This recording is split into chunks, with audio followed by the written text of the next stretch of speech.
welcome to the Ranting Blue Penguin Media YouTube channel. I'm here today with Union Omaha midfielder Pedro Dolabella. Comes to us from Brasilia. Has made his way up through some of the best academies in the world, some of the best colleges in the world. You've had success at every level.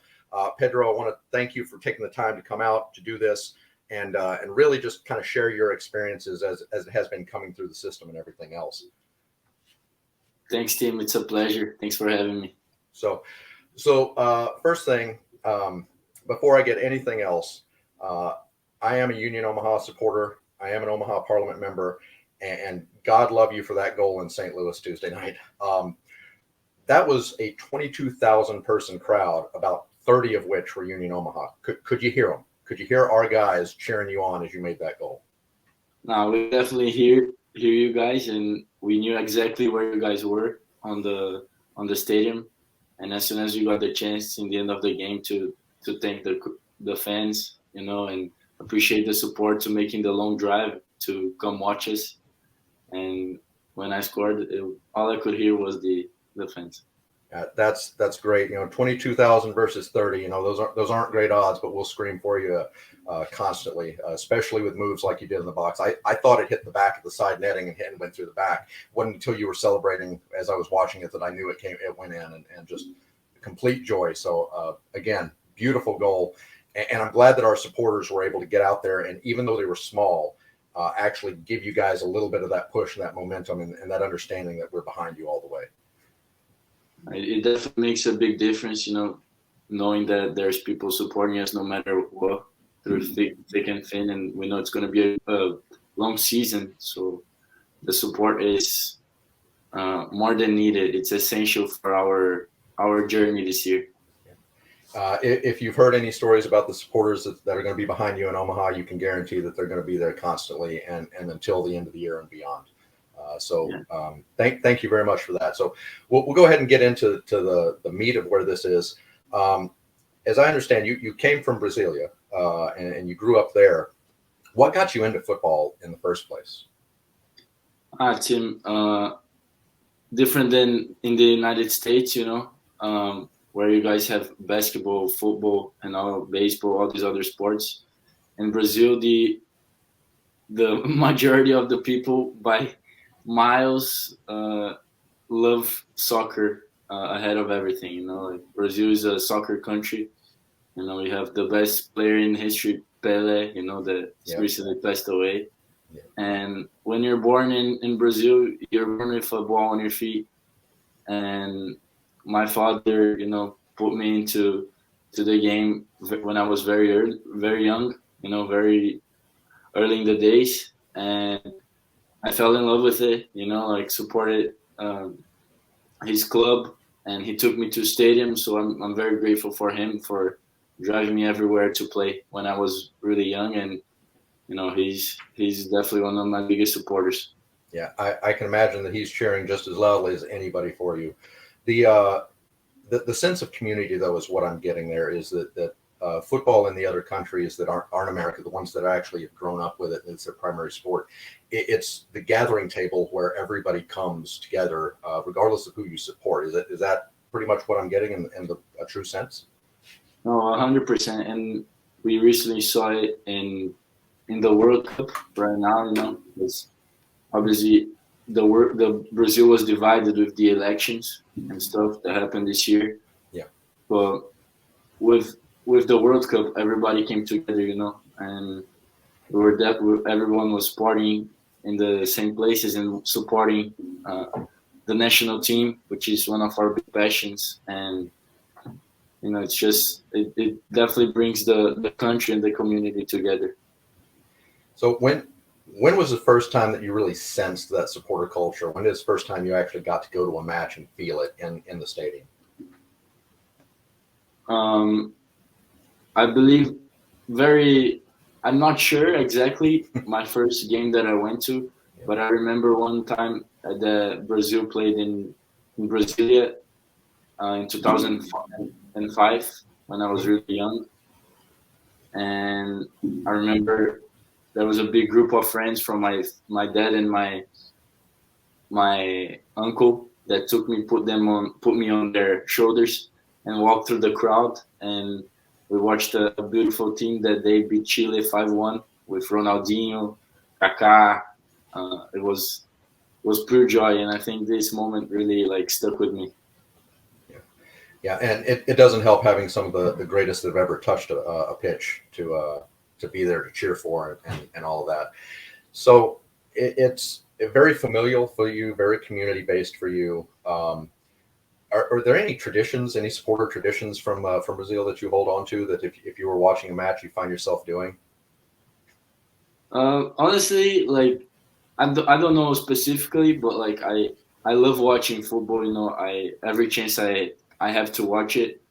Every game it's on TV, I'll stop and watch it. And I mean, my best friends I made uh, through the sport, through soccer, through football, and every chance I have to watch them play as well, I take it, and I just love the game. I love playing, and it's a big part of my life. So it is true. You do enjoy it. I remember I watched a YouTube interview that you did with the MLS Next the season you were with Rochester, and I remember your teammate just describing you as happy and just describing joy, and that's the sense that I get that soccer means to you is not just playing it but watching it. It's just pure happy and joy, and it comes out in your play as well. I got to commend you for that. No, thanks him. No, I definitely, we always, when I get in the field, it's like I forget everything that's going on outside of the pitch, and I think many players feel the same. That like it's the moment where all the problems go away, and you got to stay laser focused, and and you enjoy it. And then after the game is over, okay, you can deal with the problems. But when you're on that field for 90 minutes, it's just happiness for sure. It's happiness, and anywhere from 30 to 30,000 fans behind you, and helping that go away. I love that for you. So again, I mentioned Brasilia, and that's where you started out. Why did you pick Sao Paulo to go to? Because it's a little bit of a trek away, and I understand Sao Paulo is one of the best clubs in Brazil. At the time you entered their academy, they were actually the number 4th rated academy in the world by Bleacher Report in the Athletic, behind Ajax, Sporting Lisbon, and Barcelona, and those are some big names. So what was it that drew you to Sao Paulo? So actually, team, yeah, I played in Brasilia for a local club there, Okay. but they happened to have a partnership with São Paulo because they sent a player there, and he did really well. And then since then, there was a connection with the club, and then since 2009 was my first time I went to spend a week in São Paulo to be like evaluated. So I went every 3 months. I used to go to São Paulo for a week to train with a bunch of guys. And if they liked me, I came back the next 3 months to see how I was doing. Until until 2013, which was the minimum age for you to live at the academy. So in 2013, in January was when I ended up moving by myself to São Paulo to live in the academy, and which I stayed for 2 years. And Were you a supporter of Sao Paulo prior to that, or did you learn to love the club? I definitely learned to love the club, and for opening the doors for me, and it was very very successful era for São Paulo when I started going there. They beat Liverpool 2005 in the World Club, and they won the national championship 3 times of Brazil. So it was a very proud moment for me to be there. And which is unfortunate because I am at heart a Liverpool supporter. So yes, that's still a bit of pain, but the just the atmosphere, did it feel different going there than it did hearing the fans cheer for you in your hometown at your local club? Did it feel any different going there, or was it still just the same energy and the same vibe? No, it definitely felt different because I think that's the moment I knew that like football was becoming for real for me. That's when I realized that like that was my dream. I loved what I was doing, and I was ready to leave my mom and my dad when I was 13, almost turning 14. You know, very young, to leave like 16 hours away drive from them. And even though it was hard for me in the beginning, like when I got on the field, everything went away. And playing with top players, you know, they're like Militão from Madrid was there when I was there. Royal from Emerson from Tottenham Hotspurs was there too. Anthony from Manchester United. Yeah. So many top players were there at the same time that I was, and definitely I had many memories there, but especially like I learned a lot with people from different backgrounds coming to live away from their parents when they were really young. I think that helped me a lot on my development for sure. Were any of those ones that you would have considered your heroes? Any of those, or who would you considered your hero? Obviously, Pele, Kaká, Ronaldo, you know, those types. But who else would you have counted among their heroes? Definitely Kaká. I think because we have I mean, he comes from Brasilia as well, and he went to São Paulo, and so a little bit similar beginning. I mean, obviously Kaká is amazing player, and you know he played in the U.S. as well. Yes, he did. And he's the Brazilian player that won the Ballon d'Or like most recently, so 2007, before the Messi and Ronaldo era.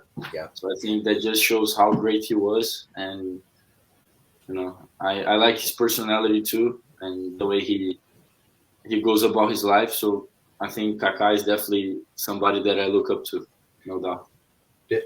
How long did it take you to actually realize that you're among them and you're not just a fan now, an aspirant among your now peer group? No, I mean I always knew that I wanted to play soccer for a living. Yeah. You know, like, and when I had the chance to come to the U.S. to play soccer was a dream come true to me, and I just take it day by day. You know. Like obviously we have big dreams, but I think living the present and like enjoying where you are right now and being able to play it every day is what I appreciate the most. So when you came to the U.S., now we got there, what was the largest crowd you played for in Sao Paulo? We were U15s, so not that big. I would say 1,000, 2,000 maximum. You know. Was it still more than when you got to the Pennington School and you were able to play there? Still? It was a lot more, right? Yeah. A lot more. Way more than high school for sure. Yeah. What was your experience there? What do you see the real difference was, not just on the pitch but off the pitch with soccer coming to America? I think in Brazil, the fans they're very hostile, I'll say, because soccer is emerging in the culture so much that everybody thinks they know more than they do. You know? Americans are the same way. I'll tell you that one, but yeah. Everybody has strong opinions, and yes, we do.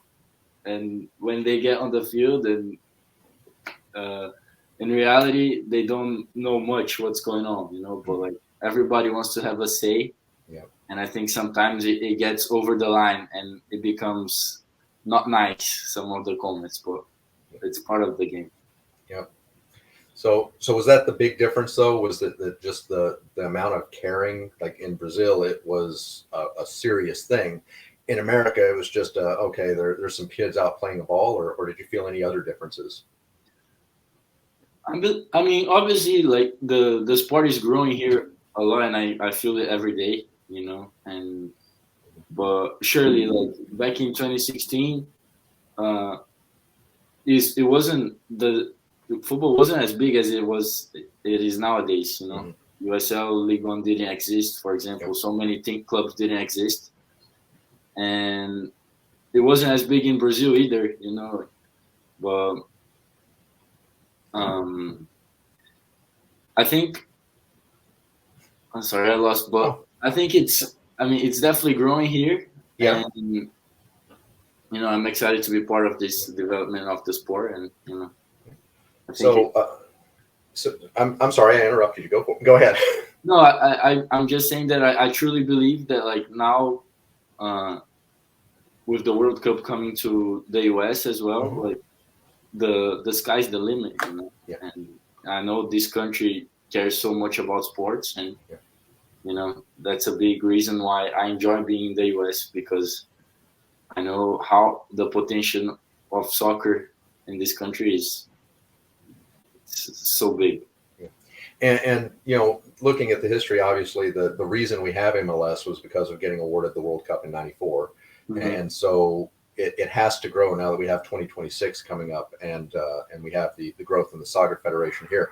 It has to grow up. So I'm glad you're seeing some of the growth and everything else.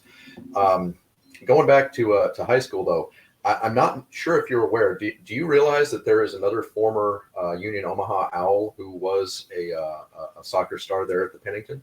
Yes, Ethan Decker. Yes, Yeah. yes, he was our first year. All of the T-shirts, the EVD for MVP, and lost out on that. So um, I was a little bit surprised to find that because that's an odd correlation. It's not the first time you crossed paths with a former Owl. I did notice though that you won the championship that he couldn't. Yes, we won the state championship beating St. Benedict's, which was it's a big prep school there that Yeah, won 27 times in a row. yeah. And then the year I went there for 1 year, and then we beat them. And that was the magic touch, right? I don't want to hear anyone complain about Bayern or Rangers or Celtic anymore with their streaks, right? But what was the feeling like? Like, I know that was a great feel, but did the high school, like, how did they react to it? It was definitely something that uh, they not expected, but they were looking for Hmm. because before I went there the year before, there were other Brazilians that came Hmm. for 1 year and tried to do the same thing to go to college after, Yeah. and they lost in the final Hmm. to St. Benedict's, and they couldn't, or the semifinal, I don't know. Yeah. But it was also always the goal to beat St. Benedict's, Yeah. because the trophy of the state, it had their name 27 times Yeah. in blood or whatever. Yeah. And then when they finally did it at home, it was amazing feeling. We felt on the top of the world. That had to have been a great feeling with everyone there supporting you. What I'm sure it was difficult though being there in school. And I'm assuming you were away from your family again Mhm. in a little bit more than 16 hours. Were the people there accommodating? That they like the people that knew you and supported you? Like how was that for you? Yeah, no, the community there was very tight for sure. It was a boarding school, Yeah. so I lived on campus there, and I made great friends on campus that lived on the same dorm. Hmm. And I think that definitely helps. Being part of a team, playing soccer, it's so easy to connect with other people that share the same interests. So Yeah. they really helped me, adapt on living in the U.S. Yeah. And that's kind of what it's all about is finding community, finding common bond, and letting sports bring people together, which like I said is kind of the point of why I'm trying to go into the supportership and everything else like that, For and sure. you guys' experiences. So style wise though, what was the biggest difference between playing Brazilian style versus playing in America that you found at the youth level? At the youth level, I think definitely it's a more physically more physical than Brazil. Yeah. Brazil, it's a lot of talent, uh, many skillful players that played in the streets, growing up and always have their ball on the feet. But here in America, a richer country with like Mm-hmm. more uh, structure to develop athletes, from Mm-hmm. because in the US, the athletes, they're so prepared physically, and I Yeah. think the physical aspect of the game was definitely something different. Stronger players and faster players, and I think it's a big difference between the US and Brazil. A little bit more of a finesse approach for Brazil, where it's kind of a brute force, beat the door down with the U.S. Yeah, I can absolutely see that. Do you like that style of play though? Do you like watching that style of play? No, Brazilian style. I mean, it's my favorite style. You know, Of course. I can't do much of what Neymar and all those players do, but like Vinicius Junior. But Yeah. like it's just a joy watching them have fun with the ball and being able to full players dribble past them. I think it's like I could watch videos of that all day, and I think that's the beauty of the game, to have fun with the ball. Yeah. What was it? Your goal? You beat two and the keeper on the end line at a tight angle, like exactly. I believe there was a chance to score, and I took it for sure. And took it well, but definitely there was a finesse to that because you not have a passing option. You're not going to bully them off the ball, and that's a little bit more of that Brazilian style you're talking about, right? Yeah, no doubt. I was able to get a chance to shoot, and I'm glad you went in. Yeah. So with that, then you transition from your Pennington School and your first experiences with America. You've had success there. You move on to Marshall, and by the end of your career at Marshall, you've won pretty much every Conference USA all-team MVP, Offensive Player of the Year. You won a national championship. What was it like there with a little bit more college crowd, a little bit more finance towards Marshall is a pretty notable soccer school. So what was it like there, getting all of that and getting that kind of support? I mean, when I left Pennington to go to Marshall, 2017 in the fall was my first year in college. I was a walk-on at Marshall. I didn't have any offers, any place to go in to play in university. And Marshall was ranked 200 in the country. So wow. It was not a well-known program back then. Never won anything. Never went to the NCAA. But it was a great opportunity for me. I wanted to play at the highest level of college, and the coach there, believed in me to bring me in the program, and I'm thankful for him for taking that chance. And you started to play in front of a little bit larger crowds at this point, I'm guessing too. Like it's not just people going to a high school. Yeah, no, for sure. The first 2 years it was not that much crowd though. Yeah, because I mean the team wasn't the best, and it wasn't a known program, in the sports. But definitely, like we played in front of larger crowds, especially when we went to play in away games, no doubt.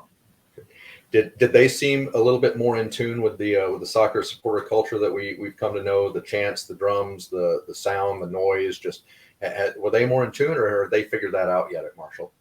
Yeah, no, they definitely figured that out. Especially, I think the students too. As you grow to know them, and a lot of international students, they also bring their soccer culture from outside the U.S. and like you pick up from different people, and I think the community there, the soccer community there, is very strong today, and I think all the kids there, most of the kids love playing soccer in West Virginia, I would say right now. So that's a big thing as well. Yeah, and beautiful country too. You can't beat that, can you? Yeah, sure, you can't. So the supporter culture you're starting to notice, you're starting to get it a little bit more. Did you have any like favorite? I guess any favorite matches, anything that stood out, anything where like you really got the crowd behind you and everything was just rocking in a good sense. Yes, I think when we played was after we won obviously the final when we won against Indiana. It's a match that support, but I think one game that sticks with me is when we played West Virginia University. It's the derby of the state, Marshall, West Virginia. Yeah, and the stadium fits 1,000 people, but we put 3,500 there, and I was able to score a goal that game, and it was a great feeling too.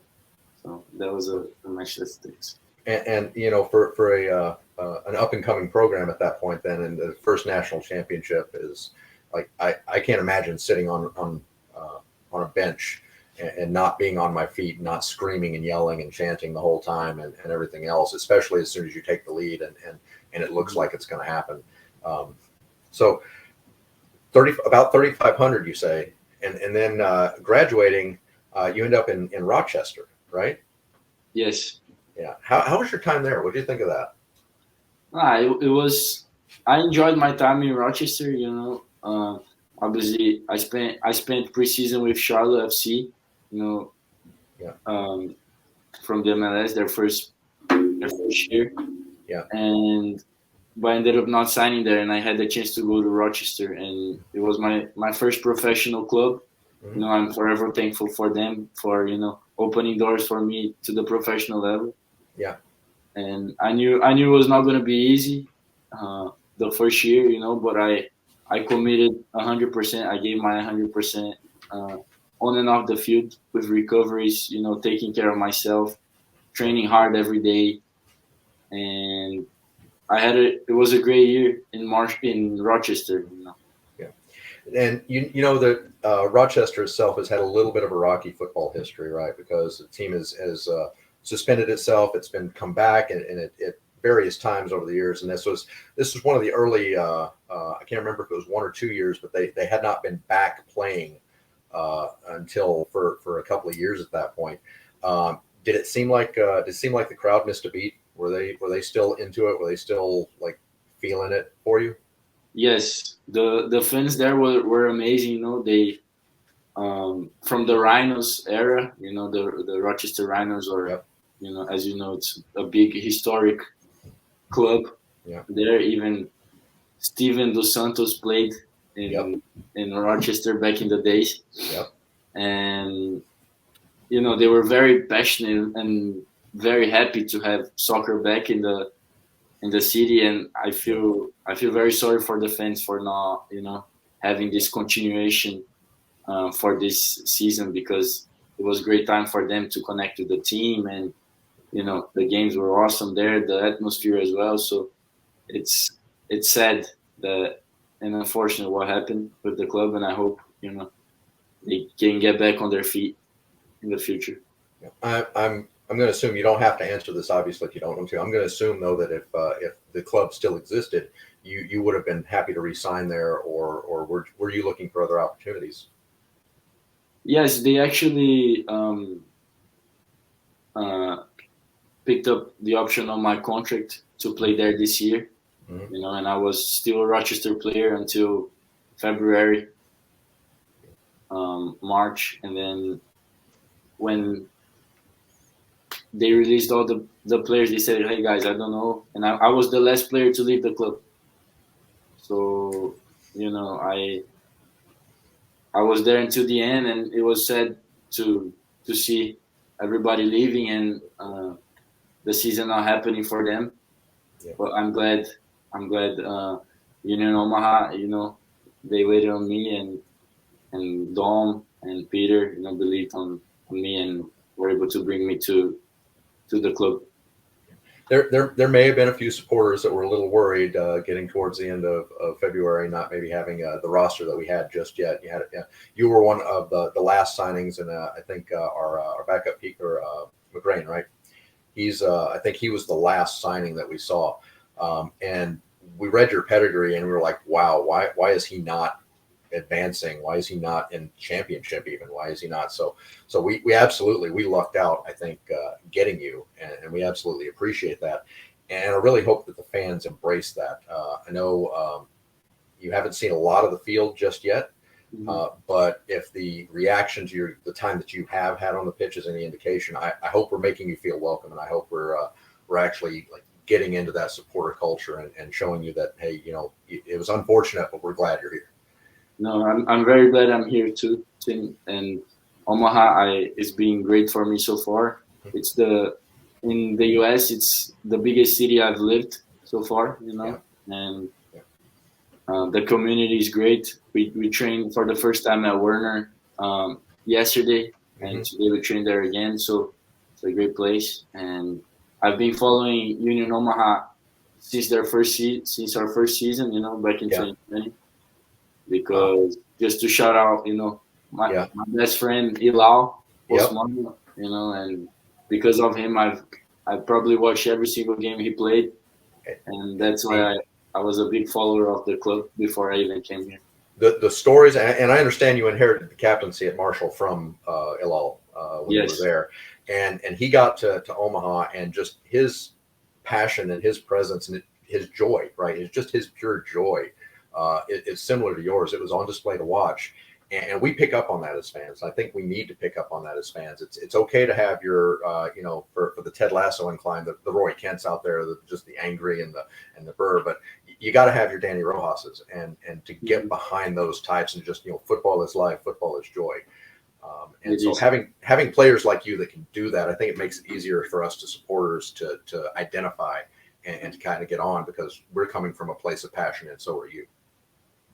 No, for sure, and I'm so excited for the city as well, and for the fans, because the club has done so well on their 3 first seasons, and I think the future is so bright for Union Omaha. It's made so much history in such a short period of time, and hopefully more and more people from Nebraska learn to love the club and have a chance to come to watch a game, because I'm sure Nebraska, Des Moines, we've had Menace supporters come by and compliment us on the game, and that outreach as supporters, and it's not just Omaha, it's cities like Omaha that it can happen to any of these Midwestern cities, any of these about the size of Omaha. You just got to get into it. 100%, 100%. With the World Cup coming, like we talked about, I believe that it doesn't get a better time than now to maybe grow the sport, have another franchise from nearby, start maybe a rivalry with a club nearby. So I think there's so much space for growth in the U.S. I mean, Brazil is the country with most professional clubs in the world. We have 700 professional soccer teams. Wow.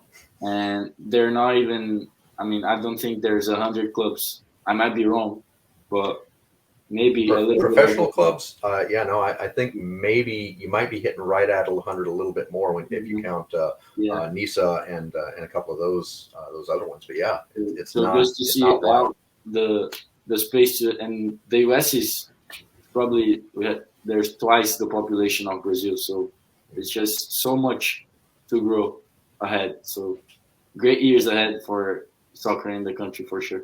Okay. Do you find it was more accessible in Brazil though? Do you find that anybody could go to a match a little bit more easily, not just location, but things like, if you've seen, we talk about ticket prices all the time. We talk about television streaming rights, stuff like that. Was it a lot more accessible then? It definitely was, especially 5-10 years ago. But unfortunately, because soccer used to be known as the sport of all people. You just needed a ball, a pair of flip-flops, and you're playing the game. It's the most accessible game beyond all sports. And unfortunately, it's becoming day in and out a very elite sport, from the top 1%, with obviously it's great for growth, but you take the core of the sport, which is the people out of it, making the ticket prices so high that nobody can go watch. Before it used to be $1 you could go to watch a big game, but now it's you have to spend hundreds, and not everybody has that money in the end of the day, and in the end of the month that money matters, so they can go to the game. So it's a bit sad to see the people that started all this being left out. But and if you can't see a game, you can't become a supporter, and you can't share in that connection and that joy. And that is one of the things that I lament about American soccer is that it seems to be that. Do I assume you would be for promotion and relegation in America? Oh, 100%. Yeah, it has to happen. You see, I don't know if you definitely follow the Wrexham story Yes. of Yes. So it's a big. It just happened, and you see like what it meant to everyone and how exciting that was. And I think you gotta have promotion relegation. It's I know it's a business. You gotta Yeah. make money out of it, and I understand, but you gotta because in the end of the day, you can just throw a season away or not say screw it. Yep. No, you gotta fight until the end because if you don't, if you start bad, you still can get relegated. So I think it takes a little bit out of the charm Yeah. of the game of soccer, especially. Yeah. And I mean, if you look at the Open Cups and the cup sets that we've had when we have championship or League One teams that are beating MLS teams, it's those moments that, this could happen on a regular basis. And that, I think that's where you're getting at too, is just those magical moments for a club that doesn't have, 100 million pounds to spend on your next midfielder, right? No, 100%. And those moments, I mean, you never forget, and it's, you can have all the money in the world, but what matters is what happened in those 90 minutes that you play. If you score a goal and you manage to keep a clean sheet, you win a game against a bigger team, much with way more money, and that's what happened with Union Omaha last year. Yeah. It's cup set after cup set, and it's some moments that will stay forever. Did Dom help a little bit with that, having been from El Paso though? Did he clue you guys in? Yeah, no, he was definitely hyped because it was his former club, and I'm glad it was. We were able to win that game for him as well because it was his first win as a head coach. Yeah. So I'm sure it meant a lot for him, and I'm glad we were able to do it. So with that, we talked about needing that visibility and getting there and the supporters and all of that. Besides the pro rel and everything else, is there one thing that you would change about American soccer or the supporters and anything else? What would it be? I think the soccer is definitely going on the right direction here. Involving the community and making people fall in love with the game and the atmosphere. Obviously, if you have fun in the game, you're gonna come back, and then naturally you're gonna start following the club. And I think promotion relegation is the biggest thing to change. I don't know if it's gonna happen, but I just think the more people that are able to get a hold of the team, like hear about it, and like I don't know, like you said, like it brings so many people together, and you can make great friends and meet great people if you attend one game. Yeah. After that, you become a supporter and you never leave. So. Yeah, absolutely. One night on the supporters section, one night on the berm. The first time I ever attended a match, and I was done. That's where I want to be. And you see that joy and that connection that you guys, running around a pitch for 90 minutes, 2 hours on a Tuesday night can bring. No, that's all you need. It's one game, and yep. And hopefully people that haven't been to, I know there are probably very few, but hopefully they can come out and see what's it's all about. Yeah. Well, we're getting close to the end of this here. Again, Pedro, I want to thank you for being here, but I'll leave with one last question. What would you say to a casual observer, just somebody that maybe they've been to one or two games, or maybe they've seen a kids game? What would you say to a casual observer that would get them into full support?